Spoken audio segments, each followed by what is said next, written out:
Hello everyone and welcome back to this special edition of Tactics Board, where I'm going to be taking a look at the man who we expect to become Norwich City's new head coach. That is Liam Manning, who is very, very close now to being confirmed as the man to replace Johannes Hoff-Torp in the Carrow Road dugout. It feels like a process that's dragged along a little bit. There's been plenty of time between when news first broke from us that he was the first choice for the job to when things were sort of finalised between the two clubs, and now when it does get announced. It'll be another little while before we get to speak to him. He is currently on holiday, so the unveiling will come in, I think, a few days to a couple of weeks' time. So yeah, looking forward to that. But in the meantime, there's plenty of talking to be done about Manning, and one of those subjects that we'll be discussing is tactics, which I think is an interesting topic after Torrup and what he wanted to do. I think quite an ideological manager, somebody who wanted to see football played a certain way. We did see him go away from that in a couple of games, namely against sort of Portsmouth away, Burnley away, West Brom at home, when he felt like he really needed results. But I think somebody who was more on the sort of idealistic range of the spectrum. I think Manning is somebody who has similar ideals in terms of what he wants from a team, and that was the first thing I wanted to talk about, really, is the fact that he does have that possession-based view of football. We know that Ben Napper wants somebody who wants control, who wants their team to dominate the ball, to attack most of the time, and from everything that Manning said throughout his career and the way that his teams have played,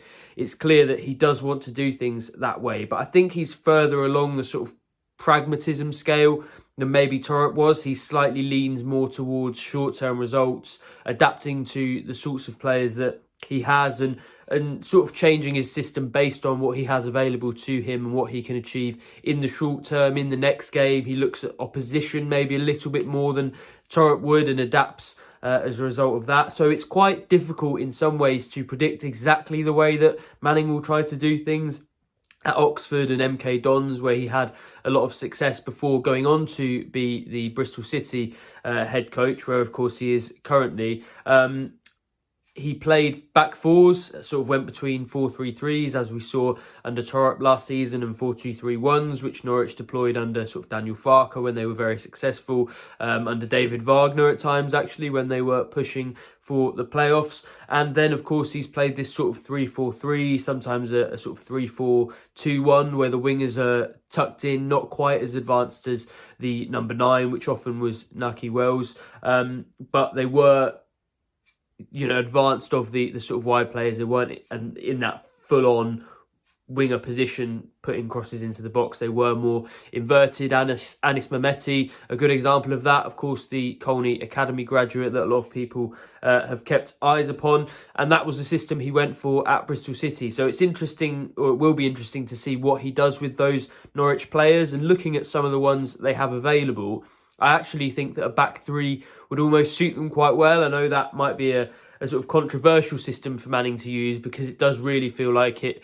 divides opinion. A lot of people lean towards feeling like it's slightly negative, but I think you look at some of the players that Norwich have, and they do lend themselves to that sort of system. You've got players like Jose Cordoba, who can sort of defend a little bit wider and maybe can cover a bit more space as you need from a wide centre-back who has to almost fulfil that full-back role a little bit as well defensively.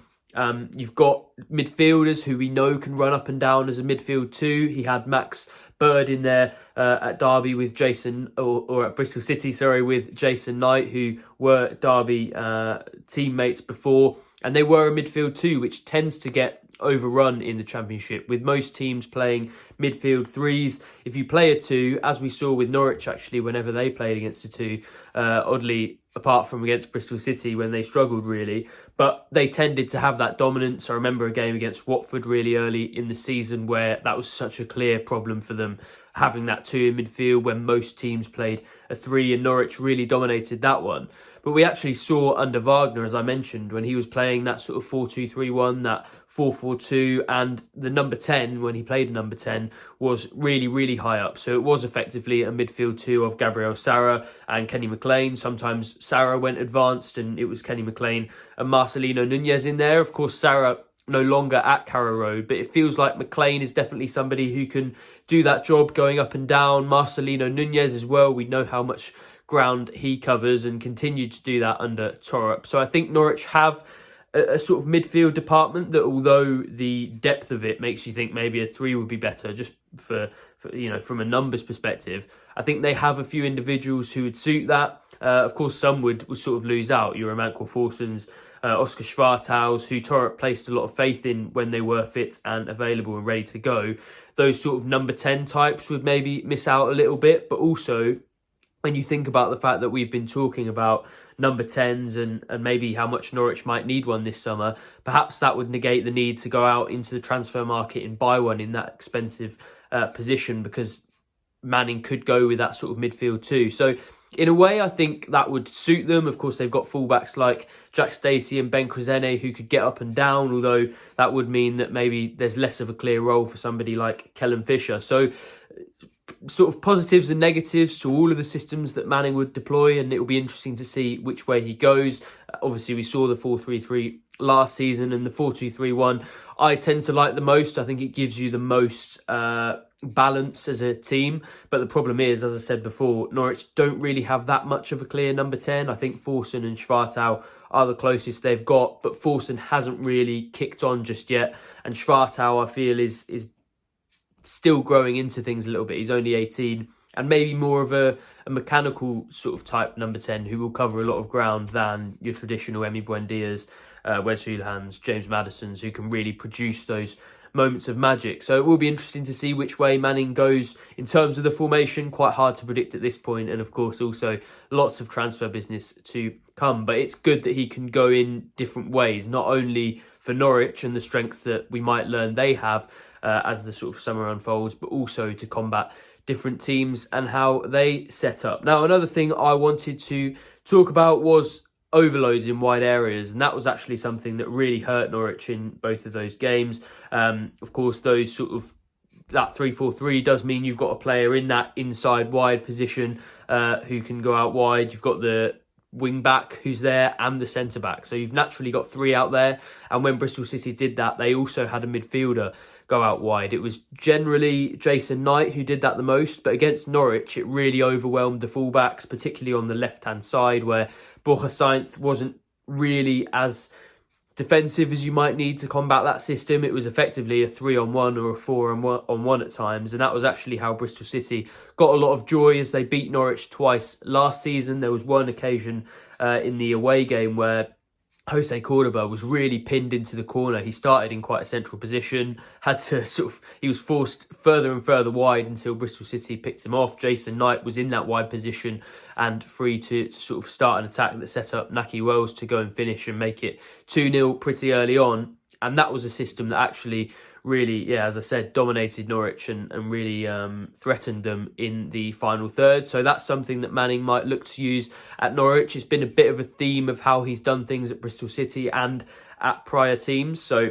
I think that's something that you might see. The midfield is asked to drift wide and the creation of overloads. He does talk a lot about overloads, and obviously that's something that all head coaches want. If you say to them, do you want a 2v2 scenario or do you want a 2v1 where you've got the 2, they will always say that. But Manning's football is actually designed in possession specifically to create those scenarios where his teams have numerical superiority, and that's what a lot of his focus will be on. And the way that he does that is often with possession and playing out from the back, which I know is still dividing opinion at Carrow Road. But the good thing in that sense is that his teams are a lot safer playing out from the back. They do it, but they find ways to do it with a little bit less risk. They maybe do it a little bit quicker. They want to play the ball on the floor and find passes and play specific passes rather than just launching the ball long.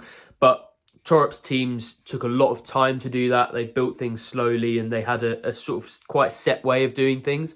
Whereas Manning, I think, wants to do things as quickly as possible. He wants to exploit the space and be very proactive with how his teams play out from the back. And actually, although they do that, they were, I think, in the whole of the championship, the stat was that they were 5th in the whole championship for the least times teams had been sort of pressed and had lost the ball in their final third. So in those dangerous scenarios where teams have managed to take the ball from you in the final third and attack your goal, Bristol City didn't really encounter that too much last season. So although the playing from the back will largely remain, and I'm sure it will still be a controversial subject, there should be fewer times when Norwich end up with egg on their faces than they did last season, for example, and maybe have in prior seasons as well. So that's something that Manning will try to do. And just finally, I wanted to touch on sort of his willingness to adapt to individuals. Now, we saw a lot of times last season that Torop would be sort of grappling with where the best position to play someone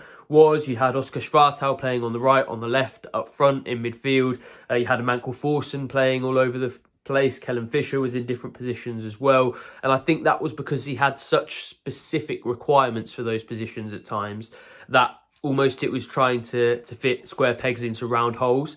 And Manning doesn't really do that. He sacrifices, yes, a little bit of the system fluidity and the clarity in terms of the tactics over a really long period of time, although he prides himself on trying to make things clear to the players going into each individual game. But what he does is he looks at the strengths of each individual player and adapts their roles so that they can do what they're really good at. I think there's an example where he's speaking, I think, for the coach's voice about wingers and some of their strengths. Obviously, a lot of wingers in the modern game like to cut in, some of them like to go outside, and he was saying that basically if you want to come inside and create chances that way and have shots on goal, then he can make that happen for you in his system. And if you want to go wide and be a bit more traditional with it and cross balls into the box and get to the byline, then there are ways that his system can work, for players like that as well. So he's clearly somebody who is willing to adapt to what his players' strengths are, what they want to do. And I think that's encouraging when you consider where maybe things fell down at times for Norwich last season. It feels like, although Napa hasn't made a complete departure from what he was trying to do last season, he has maybe shifted just a little bit more towards that pragmatism as he tries to create a team and a squad that can achieve the Championship playoffs next season. So it'll be interesting to see how Manning gets on. Of course, plenty more tactics boards coming your way this season, so keep an eye out for those. But I thought with Manning just about to be confirmed as the new Norwich City head coach, we would cover his tactics and how he sets up. So thank you for joining me on today's special episode. Of course, pinkun.com/subscribe, the place to go, and you won't miss a thing. You won't miss the announcement, our analysis of it, or anything that's to come in terms of transfers ahead of a busy summer. So join us there. Thank you for watching this video, and I will see you very soon.